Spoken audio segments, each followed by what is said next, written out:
Hi, my name is Jason Lazarus, founder of Synergy. Resolving personal injury cases is complex enough without adding the stress of lien resolution. By partnering with lien resolution experts like Synergy, you can enhance your firm's efficiency, maximize the client's recovery, ensure compliance, and avoid potentially costly pitfalls. Over the next 8 weeks, we're offering a free master class on lien resolution. This week, though, we are offering trial lawyers a comprehensive guide on lien resolution and outsourcing. Don't miss it, and also don't forget to check out our blog. If you're looking to make your firm more profitable and have higher client satisfaction, consider outsourcing lien resolution to Synergy today. The biggest reason to use Synergy is because it is what we do all day, every day. Like it is like my team comes in and every single day, what they are doing is resolving liens. Whereas in our client's law office, a paralegal or some legal assistant or even an associate attorney who might be negotiating liens is only doing that for a small fraction of their day. So as much knowledge as they might have in that space because they're interacting with Conduit or Optum or Rawlings or any other subrogation vendor once a day, my entire team is interacting 50, 60, 70, 100 times a day with those same vendors. So we just have the practice. It's funny when you talk about the practice of law, right? Like we are practicing lien resolution because this is just this, it's what they're doing.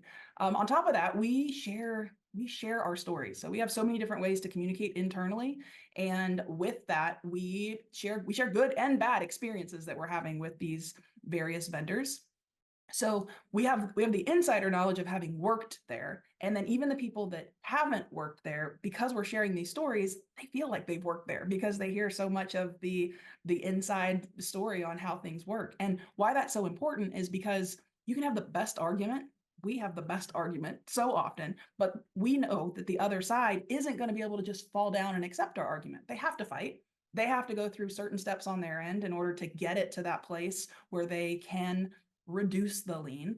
And really, we know that their whole goal is to not reduce. So I think a lot of times our clients will get that first no, they'll try again, they'll maybe get a second no, and then they'll be like, well, I guess this isn't going to work out, or I don't have time for this, or I don't know what else to do. And then they end up just paying. And that is definitely not what Synergy does. Say lien resolution or outsourcing lien resolution companies. And one of the things I want you guys to kind of understand from this is the average plaintiff's attorney's firm is really outgunned by the vendors. I mean, they have a whole team of attorneys, hundreds of analysts that negotiating liens and resolving liens is all they do all day long. They part of the business models they rely on their ability to out manpower you. A lot of times they'll make statements about their position like it's the law, even though they have no authority for that. And they rely on the fact that you might not know that. So that's why outsourcing to like a company like Synergy, it at least helps you level that battlefield because of the manpower differences between your firm and some of these sub-vendors. As far as ethical considerations goes in outsourcing lien resolution, there's really four main components that I was hoping that I want you guys to kind of take away from this. The first one, it would be informed consent with your client. So, your client understands that you're outsourcing the lien resolution service to an outside company. The fees need to be reasonable and are passed on without any kind of surcharge on them, is a second consideration. The third issue is it just has to result in net benefit to your client. Synergy's fee schedule and that kind of thing is set up like that. Like one of the other things is the fees do need to be reasonable, and our pricing model is built around that. The biggest one for me too is the fourth kind of point I want to drive home is the referring attorney maintains responsibility for the file or direct supervisory authority on the file. So that's one that's very important. And we do provide a number of different ways to communicate with you guys so you're always aware of where the case is, what's going on, what the status of the negotiations are. So there are some nuances among the states, but those are the four big ones that I wanted you guys to take away from today as far as the ethical considerations when you're outsourcing to a lien resolution company such as Synergy. A few different types come to mind. We handle Medicare, which includes conditional payments and Medicare Advantage.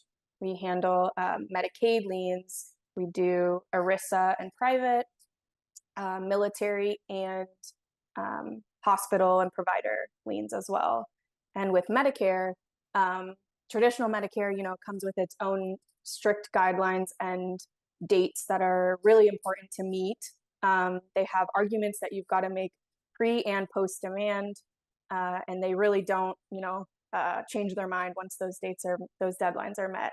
And then with Medicare Advantage, those can often be missed because the billing statement you might have can indicate that Medicare paid, and then traditional Medicare comes back at zero. We really like to tell our clients we've got to look at Medicare Advantage. That's likely who paid. And then something like ERISA and private liens, those are both handled by various vendors like Rawlings, Optum, Conduent, and they all have their own little distinct ways that they handle those files. And with ERISA and private, it really requires a deep understanding of the plan details, and they can often be misrepresented by the lien holder, which is really important because they can act like they're deserving of full reimbursement when really they're not. And then something like Medicaid, we see those in state Medicaid as well as MCOs. And so state Medicaid each state has its own set of regulations that it follows. So every one of those has a different argument that you should make depending on the state you're in. And then something like military liens, each branch handles their liens very differently. And honestly, the burden is probably the waiting period. They take so long to receive. They're very difficult to get a hold of. So that's something that definitely feels like outsourcing instead of wasting your time to get those liens. And then finally, hospital and provider bills. Those can be very different depending on each provider. And a really important part of that is to even confirm that there is a lien. Sometimes they say there's a lien and it's really a debt, and that just comes with completely different responsibility for your client. So it's important to make sure you have all the facts on those cases before you get involved in them. I think one of the biggest challenges is just the complexity involved in dealing with liens. There's so many different types of liens. You've got ERISA, private insurance, FEBA, Medicare, Medicaid, and even hospital and provider liens. And each have their own legal framework and rules, which can be very difficult to navigate. Just the variety of legal distinctions can be overwhelming as well. Also, the nature of the claim is also a challenge. Identifying, whether a claim is a lien, a reimbursement obligation, or just a debt, that all requires investigation and analysis. And that can be time consuming, but it's critical to avoid missing, any potential obligations. Another challenge is, staying compliant with the laws and regulations that apply to each type of lien. If the law firm doesn't have a deep understanding of these legal requirements, they could easily make mistakes that not only cost clients money, but could also put the firm at risk. Another big one is lack of insider knowledge. Knowing what lien holders are receptive to, what arguments work, what arguments don't work. Many of our lien experts here at Synergy, such as myself, we worked for the very subrogation vendors that we negotiate with. So having that inside knowledge about their internal procedure is a major advantage that, law firms don't always have. There's also, the challenge of time pressure. Managing lien resolution in-house can be extremely resource intensive. So it's, costly for the firm in terms of both time and personnel. And lastly, the law firms risk overpaying liens if they don't have the right expertise. They may end up paying more than they should simply because they're unaware of the negotiation tactics that can be utilized, to reduce the lien. So I think ultimately, these challenges are why many firms choose to outsource lien resolution. I think in general, we all know lien handling is just needed in order to protect your client's interest through the settlement, after the settlement. So in order to maximize the settlement amounts and maintain compliance for the client, There's a couple steps that we recommend to set up as a regular plan for lien handling. So first, you have to figure out, how is your firm going to identify the liens? Is that reviewing records, asking clients, confirming plan rights, making sure that you're getting plan documents once you've identified the lien, to figure out what the guiding law is, what lien type is, and then making sure that you're auditing the lien once received. So that's checking out the dates that claims were paid, diagnosis codes, the billed versus the paid amounts, checking all of that to make sure that the lien is good. So if you skip any of these steps, you're risking putting your firm at risk if you're maybe missing a Medicare Advantage lien or an ERISA lien where you have some personal responsibility, putting the client at risk. So if the lien pops up later, but funds were already dispersed, how are they going to make sure that gets satisfied? And then, if you're not checking the type of lien and the claims that are paid, you could be paying these lien holders more than they're entitled to. And, that's certainly one of the things that we see all the time that we want to try to protect the clients from. So if you want to maximize the client's recovery and put everybody at ease, you just want to make sure that you have a process and that you're following each of those steps. So the biggest thing for me is I just never take what the lien holder is telling me at face value. I do all of my own digging. I come from the other side, obviously, so I know some of the tricks that they do to try to misrepresent what the plan's rights are or what their lien amount is. The biggest one that I saw happening at Optum, that was like one of the things that triggered me to like, wow, what am I doing? It's like they'll change the ICD codes and they'll make something that's way far down the line, like a fifth or sixth code, up to the primary diagnosis code to make it look like the entire visit and the entire claim is related to an accident. When in point of fact, if you look at the medical records, they went in for a general checkup and maybe 5 minutes of that appointment was spent like, oh yeah, I injured my back, but we're good. We don't have to talk about that. But they still have to put it in there, right? So just always questioning what the lien holder is telling you, doing your own digging. I would say 50% of the time or more that I spend on a case when I get a new case is doing research on the facts of the case, on the plan, on the, if it's like an ERISA, I'll do research on the employer, and then obtaining all of that information and setting up the strategy ahead of time.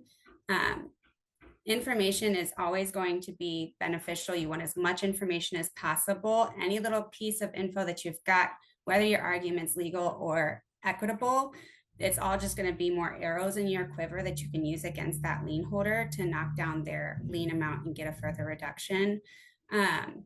You never want to use all of your information at once. You never want to submit this giant request with every fact that you have on the first pass, because they're all told that the first request needs to be told no. Like you send that McCutcheon letter for ERISA, you send that statutory right letter for every other statutory lien. So the first answer is always going to be no.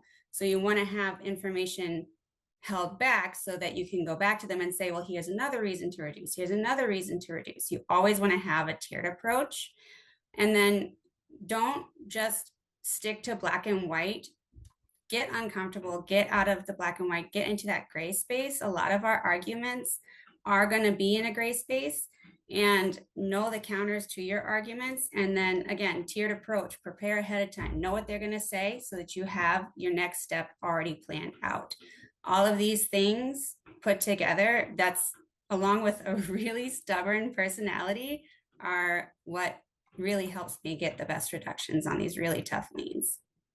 All the lien types, right? Like that's just that there are a lot and they are all different. So key to all of them is to make sure you get that claim summary and you are auditing those claims and making sure that what is on there and what is being asserted as a lien is appropriate, proper, and accurate for your case. So often things are just there that shouldn't be. So you always want to make sure you're starting with the accurate, correct number. But otherwise, I'm going to just kind of go through like lien type by lien type. So for ERISA, a lot of liens are ERISA liens, right? Like those are just those employer-based health plans. And the key to those is making sure you have the proper plan language, the policy documents, the master plan, and the summary plan.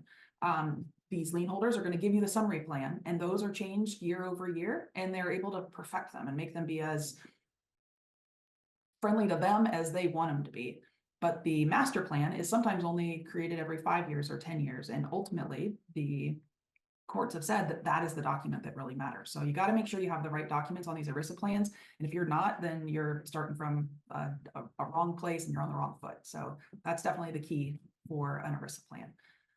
For Medicare, traditional Medicare through CMS, again, auditing those claims, super, super important. Hardship arguments are important to them as well. They obviously automatically will apply a procurement reduction, but don't just be okay with that. Know that you can still put forward some arguments and get it below the procurement reduction. Another key to Medicare is making sure that you're identifying an advantage plan that also might exist. So a lot of times people will think that there is no Medicare lien or there is a Medicare lien, but it's not actually capturing all the claims. So those Medicare Advantage liens are out there and they're hidden is what we say. But they are handled by private insurers, and the subrogation vendors that handle them are all very different in how they engage with those plans. You should identify them first and then make sure that they are applying the procurement reduction. Certain vendors won't. They have other arguments that they put forward on why they don't have to reduce. And so that is a whole separate fight. But the key is to make sure that you are getting the procurement on the advantage plans as well. Medicaid is a big lien type that we see here at Synergy, and also has private vendors that are handling those. So they can become complicated to identify on the front end because there are state agencies that are handling it, but also the private vendors, and sometimes both if people have different types of plans at different periods of time during their treatment time. So Allborn is the big case that's out there to be applied. Different vendors, different states, all are going to apply it differently. So there's lots of interaction that takes place on those liens. So making sure that there's a full awareness of which law applies, how to best argue the hardship that comes with it, whether or not you should talk about futures or not. Those are all key considerations for the Medicaid and the Medicaid MCOs that are handled by those private insurers. Military liens. So this is TRICARE and VA. They are big on hardship. So telling the story is often where we see the biggest moves, but also having relationships with the people that are making those decisions.